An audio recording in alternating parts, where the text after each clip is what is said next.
এখনো 3টি team survive করছে এই লবিতে। ওরা রয়েছে আমাদের সাথে Malaysian team, next point and Bangladeshi team Titan Sports Club. Situation 4v4 already grenade গিয়েছে, ফার্স্ট হবে ডাউন একের পর এক চার্জ। সেখানে যেন Bangladeshi team Titan Sports Club সুযোগই দিচ্ছে না।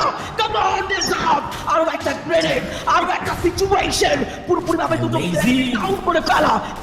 Titan Sports club with point in 14 elimination point. এই মুহূর্তে যেন বুয়া নিয়ে শান্ত হবে টিমটি বলা মুশকিল, তবে সেই জায়গায় এক্সপার্ট ছিলেন, হার মানলেও এই মুহূর্তে নেপালি টিম হোরা তারা হার মানতে চাইবেন কিনা।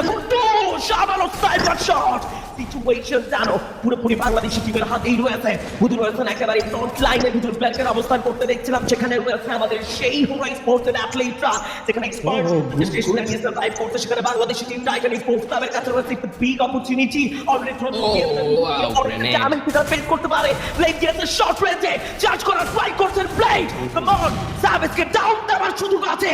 And good bye Hora sports Nepali team. কুটুস ব্লেডের সেই সাপোর্টিভ ম্যাচ, সেই গ্রেনেড, সেই স্নাইপার শট বিদায় দিয়েছে হোরাদের। But last one team batting expert 1v4 জয়প্রো।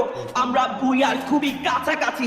Bangladesh team versus Malaysian team. হয়তোবা প্রথম বুয়া আজকের দিনে বাংলাদেশি টিমের কাছে লিফট ট্রাই করছেন। শট রেঞ্জে ভালো শট ছিল, but nothing to do.